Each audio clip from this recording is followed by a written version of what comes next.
সঞ্জয় রায়ের যে body language যেভাবে চেঞ্জ হয়েছে, প্রথমে বলেছিল আমাকে ফাঁসি দিয়ে দিন, এত কনফিডেন্টলি যে আমার উপরে যারা রক্ষা কবচ আছে তারা ঠিক আমাকে বাঁচিয়ে নেবে।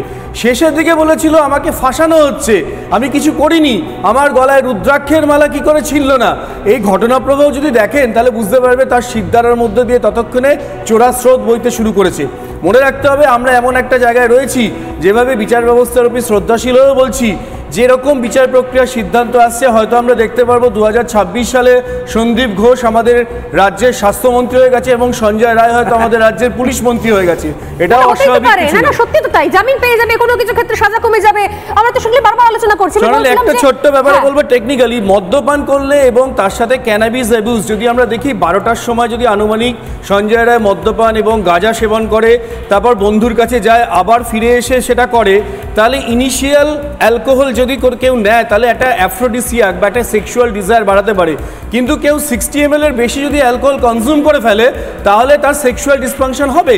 তার মধ্যেতে সে আবার একটা নিষিদ্ধ জায়গায় পল্লীতে গিয়েছিল, সেখান থেকে ফিরে এসে এই 4 ঘন্টার ব্যবধানে এতটা মদ্যপান এবং গাঁজা সেবন করে যৌন সঙ্গমে এক জায়গায় লিপ্ত হয়েছে যদি ধরে নিই, তাহলে তার পক্ষে কি এত বড় ধর্ষণ এবং খুন করা সম্ভব?